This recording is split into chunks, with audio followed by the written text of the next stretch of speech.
Ima event singna chamna rally chachabada security force ta nung thomjinduna amadi nauri kapsin ba mioi khara yawba thengnare masidagi chection minasi haina SP Imphal West District KSI Sivakantana miyamda paujelakli ngasi SP Imphal West ki conference hall da pangthokiba paugi mifam amada wafam masi phongdokladuna mahang hai ima event maira paibi singna rally chatpada state force amadi central force na ngak selaga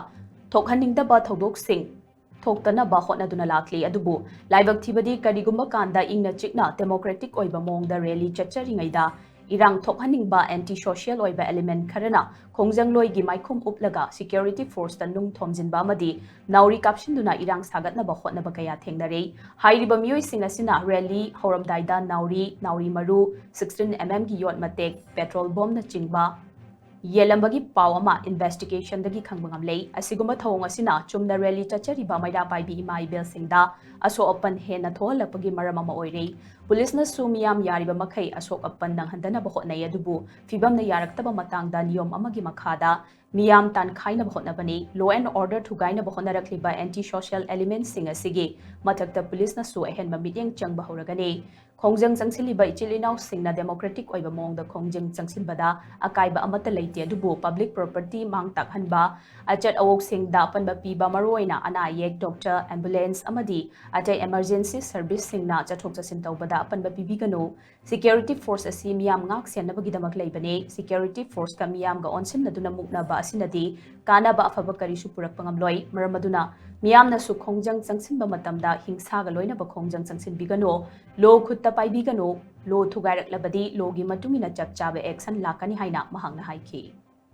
Kogi Nugidangda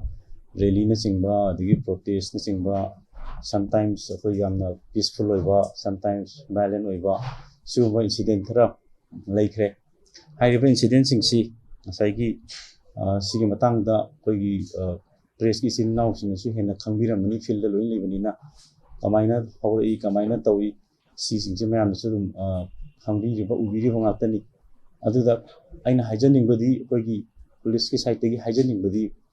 koigi ima event singna koigi incident mayam jigu mari leina koigi protest rally gumba lak pokot pasi security force na koigi ima event singjida haitare rally chatpasida mapung fan haitare ne moigi tono ngak sen boina koi security deployment tawje makoi na satliba rally starting point legina koigi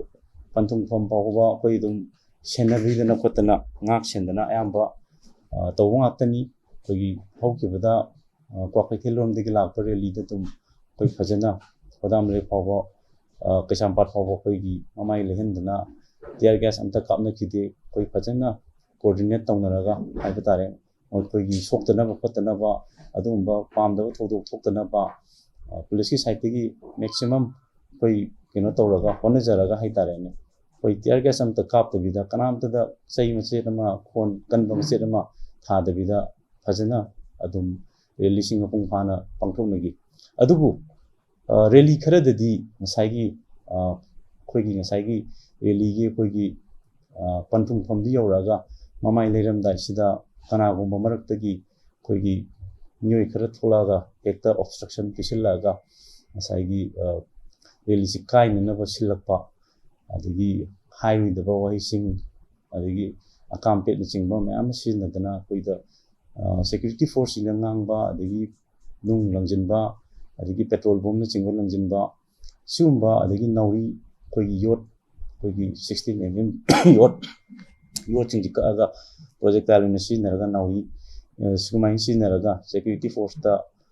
kap na sumai tawdra atamangna rally si thwagi habi wakhalomda koigi nyoi kharana adamaina tawpa incident khara degi adugumba kino singju disperse tawdaba yadadana security force side degi su koigi restraint ulaga maximum restraint ulaga disperse tawba khotpa adumba khara dum yawnagre adu masida hygienic basi ngasai koina sumba rally torpa matam sida koigi sigi kanagumba khara da instigator haibutare kanagumba khara na koigi nauri maruga yenba rally hodringai mamangda koigi petrol bomb yelamba kerosene bomb yelamba adi nauri yelamba adigi yot matek yelamba masigi singsi ngarang incident su ꯈꯔ ꯃꯈꯩ ꯑꯩꯈꯣꯏꯅ investigation ꯇꯧꯖꯕꯗ ꯃꯁꯤ ꯑꯗꯨꯝ ꯈꯪꯕ ꯉꯝꯖꯔꯦ ꯑꯗꯨꯅ ꯁꯤꯒꯨꯝꯕ ꯀꯩꯅꯣꯁꯤꯡꯁꯤ ꯑꯦꯂꯤꯃꯦꯟꯁꯤꯡꯁꯦ ꯁꯤꯅ ꯑꯩꯈꯣꯏꯒꯤ ꯄ꯭ꯔꯣꯇꯦꯁꯇꯔꯒꯤ ꯃꯥꯏꯄꯨꯡ ꯎꯞꯄꯒ ꯑꯩꯈꯣꯏꯒꯤ ꯃꯌꯥꯝꯗ ꯑꯆꯧꯕ ꯃꯌꯥꯝꯗ ꯀꯦꯖꯨꯋꯦꯂꯤꯇꯤ ꯊꯣꯛꯅꯕ ꯃꯑꯣꯡꯗ ꯁꯤꯒꯨꯝꯕ ꯁꯤꯜꯂꯛꯄꯁꯤ ꯃꯁꯤ ꯌꯥꯝꯅ ꯂꯥꯏꯕꯛ ꯊꯤꯕꯅꯤ ꯃꯁꯤ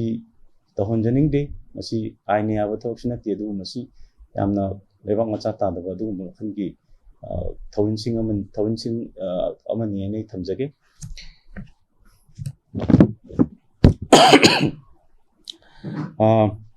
ꯂꯣꯏꯅꯅ ꯑꯩꯈꯣꯏꯒꯤ ꯔꯦꯂꯤꯁꯤꯡ ꯇꯧꯔꯛꯄ ꯈꯣꯠꯂꯛꯄ ꯃꯇꯝꯁꯤꯗ ꯑꯩꯈꯣꯏꯒꯤ ꯍꯟꯗꯛ ꯁꯦ ꯐꯣꯔ ꯑꯦꯛꯖꯥꯝꯄꯜ ꯂꯝꯕꯤ ꯊꯤꯡꯕ ꯈꯣꯠꯄ ꯇꯧꯔꯛꯄ ꯃꯇꯝꯗ ꯏꯚꯟ ꯗꯣꯛꯇꯔ ꯐꯥꯎꯕ ꯃꯨꯚꯃꯦꯟ ꯇꯧꯕ ꯌꯥꯔꯛꯇꯕ ꯑꯗꯒꯤ ꯗꯣꯛꯇꯔ ꯃꯨꯚꯃꯦꯟ ꯇꯧꯕ ꯌꯥꯔꯛꯇꯕꯒꯤ ꯏꯟꯁꯤꯗꯦꯟ ꯂꯩꯔꯦ ꯑꯗꯒꯤ ꯑꯩꯈꯣꯏꯒꯤ ꯏꯚꯟ ꯑꯦꯝꯕꯨꯂꯦꯟꯁ ꯆꯠꯄ ꯃꯇꯝꯗ ꯅꯨꯡꯅ ꯊꯣꯝꯖꯤꯟꯕꯒꯤ ꯏꯟꯁꯤꯗꯦꯟ ꯂꯩꯔꯦ ꯄ꯭ꯔꯣꯇꯦꯁꯇꯔꯁꯤꯡꯒꯤ ꯃꯔꯛꯇꯒꯤ ꯑꯗꯨꯅ ꯑꯁꯣꯛ ꯑꯄꯟ ꯑꯅꯥ ꯑꯌꯦꯛ ꯅꯣꯔꯃꯦꯜ प्रजागी असोपन नॉर्मल मसागी अनाब अयेक्पा मयाम लेरिबसिंगी मूवमेंट तौदसु अकाइबा पिरक्पा अदुगा इवन प्रेसिंग दसु दुम खंगिदनि प्रेस इचिनाउसिंग दसु दुम नुंगना पानबा खपा मयाम यावनि सिक्युरिटी फोर्सिंग दसु मिखरनि सिदा असोपन अदुगी मितिक यावि ngarang दसु असोपन यामना यावि प्रजासिंग यावदब नते लोइना यावि अदुगा सिक्युरिटी दसु दुम असोपन मयाम यावि अदुना सुमाइना हाइतारे सिक्युरिटी फोर्स का प्रजागा सुम नरगा सुमाइना तौबु पोछि तौबिगनु हाइना अपील तौजरी लोइना अखोइगी लेबाक्सिदा लेबा प्रजासिंगना सिक्युरिटी फोर्ससिंगना अखोइ ngak senabgidamtani प्रजागीदमतनी अखोइ लेगिबसि अखोइदा मतेंग पांगबियु कोऑपरेशन पिबियु अदुगा वायलेंस चिंगबा अदगी पब्लिक प्रॉपर्टी थोगाइबा पाइबा अदि ट्रैफिक पॉइंट थोगाइबा अदि ट्रैफिक सिग्नल थोगाइबा सीसी टीवी कैमरा चिंगसु पब्लिक की एक्सीडेंट चिंगबा थोरको मतमदा अदगी थोममगे चेंगी सु मयामदा अखोइगी हेल्प होइनबा गवर्नमेंट की थमिबा प्रॉपर्टी सिंगदा काय तोइथोलपा मयाम की ट्रैफिक की सेनरीबा इचिनाउ सिंगी लेना पाइदा अखोइगी ट्रैफिक आइलैंड सारिबा खोलिबसिंगदा अकाय तोइथोलपा सिदा नतबदा अतोपा मयाम अमा डिस्ट्रक्शन होइबा याबा एक्टिविटीज मयाम सिंगि तौबिगिनु हाइदना अपील तौजरी अदुना अखोइगी अदुंबा सुम हन्ना हाइजबसिदा मयामसु बाप ताबिदना याबियु अखोइगी साइटगिसु मैक्सिमम रेस्ट्रेंट उच्चगनी अदुगा करिगुंबा यादब खतबा अदुंबो यामना lam hen tu hen ba adagi keno to bo oiragadi koi loge ba masagi action dum lokha charakani hai thamjage aduna masigi press briefing sigi dong chaba logjaraga leibak miyam da koi yaribim khai violence thokdana ba koi amaga disturb tawna madu fajana hona minasi aduga security force da maximum koi cooperation pibiraga tanaraga cooperation pinaraga punna chatminasi hai thamjage thank you